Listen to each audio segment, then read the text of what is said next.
And I'm looking at the coin market cap, and I'm seeing that Bitcoin is on sale right now. And this is a wonderful price to get in and get started on your journey, because if you didn't get in yesterday, the best day to get in is right now. So I also wanted to show you this interview real quick and point out a couple things. So I'm going to fast forward to show you something I think is very, very interesting. That you were still thinking about a month ago now. We now have the element. Then a coin. Listen to what he says. I read a lot of 15 feet. Why would anyone want this? To have it on your back. And there's phone machines every 15 feet. Why would anyone want this? Guess what? I missed that one. And here, I read a lot of history, and I know once upon a time, a coin was worth $5 if it had $5 worth of gold with it. And then a piece of paper was worth $5, but only if it was backed by gold in the treasury, or silver in the silver certificate. And even then people were suspicious. Now we have paper that's only backed by fiat. The government says, I think that's what it's worth. Maybe in the new world, something gets backed by consensus. Instead of a government fiat, maybe it's a consensual arrangement by people that agree that it's worth something, kind of like what social media does. It's not my natural state of comfort. But if you told me that, if we went into the future and Bitcoins were successful, I would be able to explain how it's a natural evolution from hard money. By the way, why is gold worth anything more than the jewelry value in gold?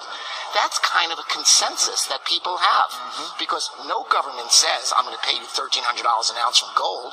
It is that somebody, why is it worth that? You can't eat it. Why is it worth that? Because it's been like that for a long time. And so maybe 200 years from now, even someone like me might be comfortable with it. But right now, I tell you, I don't have an investment in it, but I'm not willing to poo-poo it, and that's why I say I'm open to it.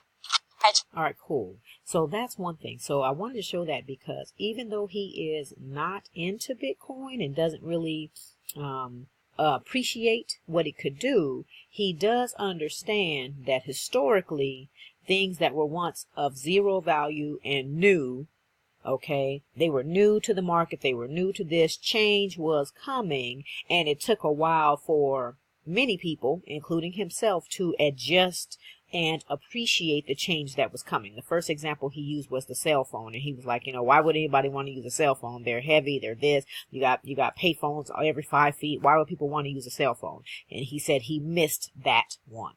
And then he goes into about understanding fiat currency and how the U.S. dollar is not backed by anything, which it hasn't been since 1971 when Nixon took us off the gold standard. So I like the fact that he does know history and he understands how the dollar works and how it's really not backed by anything. So I wanted to share that one with you. And then the other thing I want to share with you is this one right here. This guy, she asks this guy, he is a hedge fund owner, and she asked him specifically, I've heard you put money into cryptocurrency and blockchain. What exactly are you into? So I'm gonna go ahead and back it up and show that part real quick.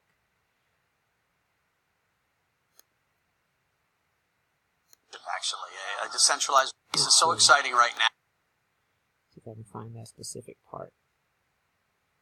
This fund, reports say it's 150 million your own in. I see as a revolution, actually, a decentralized revolution. You're pouring a lot of money of your own into this fund. Reports say it's $150 million in what you hope to be a $500 million fund, Mike. Where are you investing right now? Is it strictly in the cryptocurrencies, or are you also investing in the underlying blockchain technology? I've been investing in Bitcoin and Ethereum, in lots of different ICOs, in venture in the ecosystem. We've mined. We took an approach way back that I just wasn't smart enough to know what exactly was going to win, and so play the whole ecosystem, and that's still our approach. Where do you see? Okay, now that wait a minute, there was something else Bitcoin he says going? too. I mean, a lot of people have a lot of crazy predictions out there. So, what's yours? Listen, the one thing I've realized recently is I can hear the herd coming. I was just in San Francisco. I met with a few big institutional investors, and they're still a ways away, but they're coming. That is key, okay? Bitcoin hit 7,776 last week. And now it's on a dip down to 6,300, as we see right here in CoinMarketCap. It's 6,300. All right. So this guy, this interview was November 9th, or it was published November 9th. I'm not sure when the actual interview was. It could have been, recently. I don't know when. But anyway, the guy is saying he hears the herd coming. So if Bitcoin can get to where it's gotten as of right now without the herd, and he also mentioned something in here. He mentions that only 5 million people have a wallet, meaning a place to hold your Bitcoins. Because, of course, you have to have a wallet before you can have Bitcoin. So having a wallet, the number of wallets is indicating how many people own Bitcoin. And so he actually says later on in the interview that there's like 5 million people that have a wallet.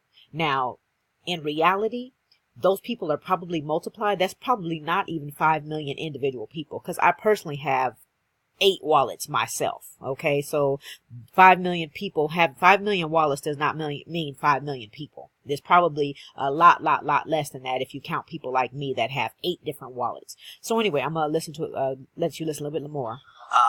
Lots of funds are being raised, and so I'm pretty confident to say it's going higher. The hard part about manias, and I think this will be a real mania, is you have to have a lot of imagination to think where things could go. And so often we set ourselves our own limitations by putting a price level on it. But it would not surprise me if in the next 6 to 10 months we're over 10,000. Over 10,000 in the next 6 to 10. Okay, so once again, it's at 63.88. You have somebody who has dropped $150 million personally into this space. I read where he put in $300,000 into Ethereum when it was $2. Ethereum, as you can see, is $300 now. All right. So that means he made what? Something million? How many million? 90 million? Okay. So for him to do that and then turn around and put that much more, because I'm sure that's what he did. He probably just re-upped. So Bitcoin is at 6,300 right now, and he's projecting in the next 6 to 10 months that it's going to go to 10,000. And he also said that he hears the herd coming. So when the herd comes, and the herd is not going to be the regular Sam and Joe plumber, the herd is going to be people like the Goldman Sachs guy who doesn't really get it right now, but doesn't want to quote poo-poo it.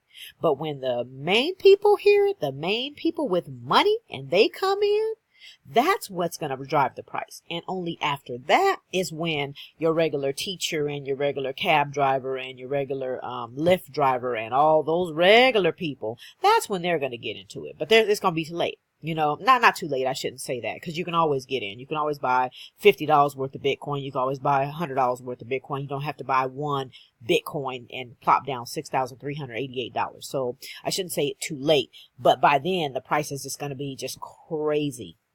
And so I think that's all I wanted to show you in this video. So anyway, have a good one.